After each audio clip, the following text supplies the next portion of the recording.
Man, I'm actually pretty happy that I'm making progress with this. I thought it would be much harder to talk about this, but I feel like with anything, when practicing vulnerability, it's just like just gotta put in the reps, and it gets easier every time.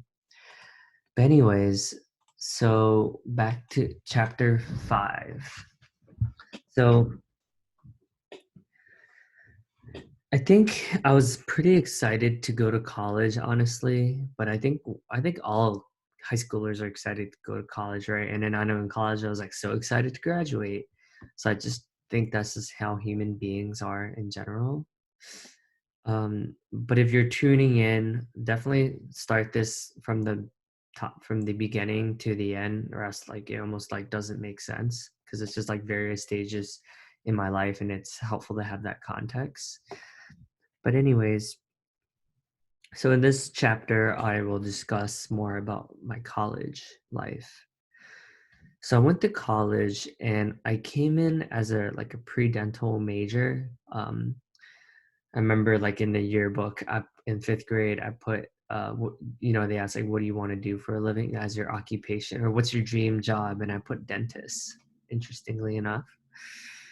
Um, so I went to this school called Rutgers University, the State University of New Jersey. It's a state university with like a ton of people. And I lived in this dorm called Voorhees Hall, which is on Cook campus, which is the school of, now it's called the School of Environmental and Biological Sciences. It's a science school. I think for our orientation packet, there was like at least like 60 Patels. So that was funny. So I remember like I went to school and on my floor, I think I was like the only Asian on my floor. So I remember like just feeling like an outsider. And this is a common theme in my life if you hadn't noticed from the first few episodes. But I remember like I ended up joining an Asian fraternity.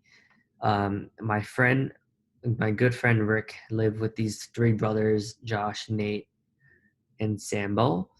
And that was really cool meeting them because honestly, the fraternity like really changed my life. So it's this really rigorous process where um, there's like a lot of like physical shit. Like you do like a shit ton of like running and push-ups and stuff like that. Yes, I know like that's like illegal technically, whatever, but the goal is basically think of it as like military training where like they're training you to we were training the pledges and we all went through this and do that like suffering brings bonds and stuff like that. So a lot of people think it's like drinking and stuff like that, but that's more like afterwards, like during the pledging process, like we're not allowed to drink. So think of it as like a really hardcore boot camp, but in addition to actually being a full-time student and all that other shit. But actually college was cool because like I felt like I was like really in a good place in terms of like I had a lot of friends, like we went out, we had a lot of fun, and it just was an awesome time, honestly. We road tripped a lot. Some of the coolest memories was like going to Cornell for this conference called ICASU, which stands it's like the East Coast Asian Student Union, whatever. But we did that in at UPenn. We did that. So we road tripped like everywhere. We would go to University of Maryland a lot and hung out with like a lot of the sorority sisters. With mostly I would say like the Kappa Phi Lambda and the Sigma Psi Zeta, which are these two Asian fraternities, and occasionally with AKD5, but not as often as the other two.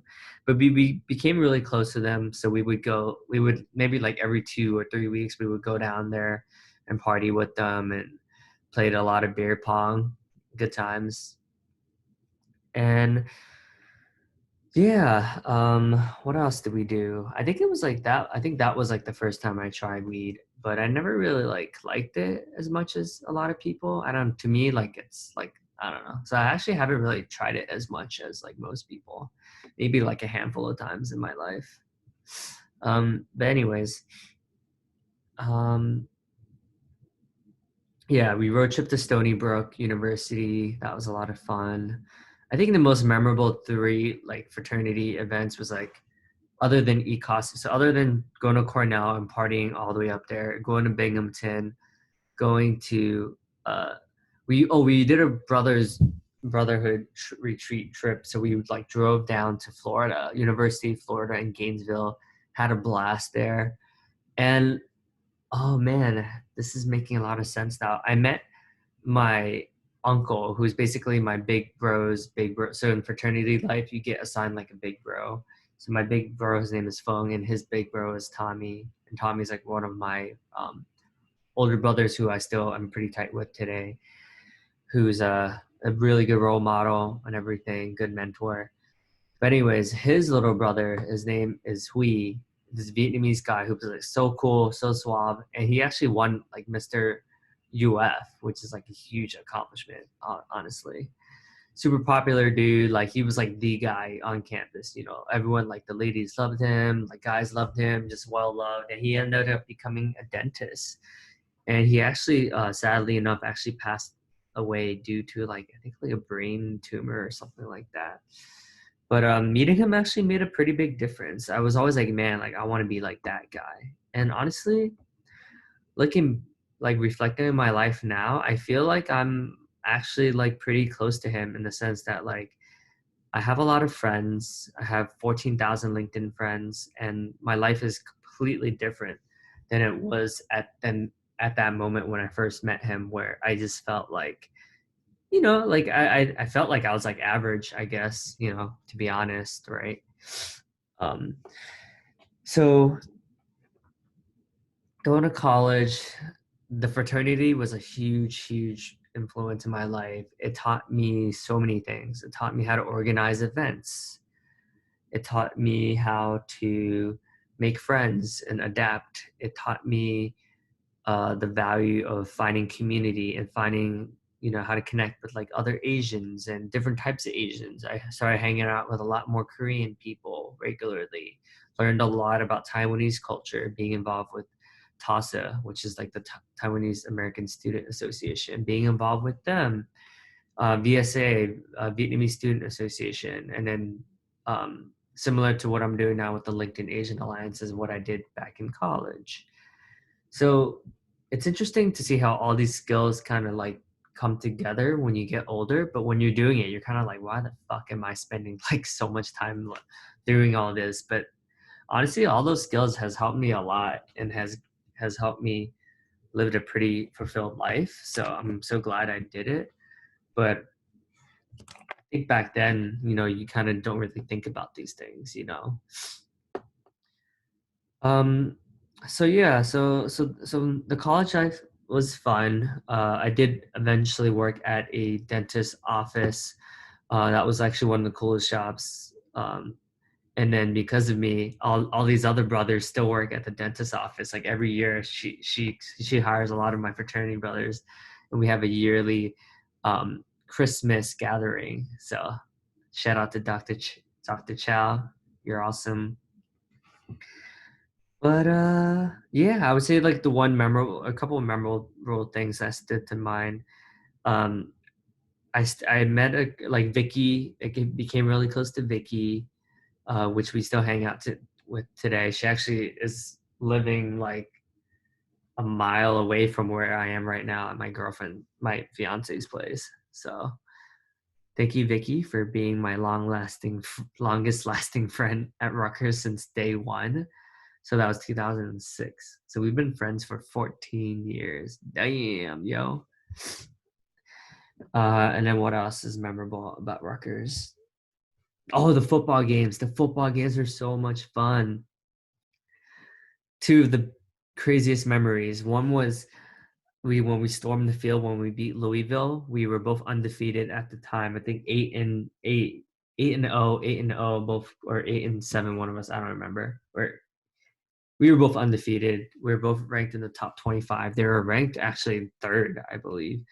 And when we won, it was nationally televised on ESPN, and we stormed the field. That was like the craziest and most amazing college experience time ever. So picture this. Everyone's super drunk. There's like 50,000 people in the Rutgers Stadium. Like if you're talking about the tailgating and the partying, like everyone, even getting tickets, like we had to like camp out early just to get tickets. Like that's how nuts it was. People were selling their tickets for like $150. I remember I was actually thinking about doing that because I was like, yo, 150 for a college student is like a lot. But I'm so glad I didn't do that. Like that was like worth like the fact that I'm still talking to you about this now shows you how excited and how amazing that experience was. But picture this, close your eyes, picture like screaming students and everyone doing like the RU chant, like hoorah, hoorah, Rutgers, rah, up team, red team, Rutgers, blah, blah, blah. Like it was fucking nuts, dude. And yeah, that was a really fun time. Really good times. All right. That concludes this chapter. Stay tuned for next chapter 6.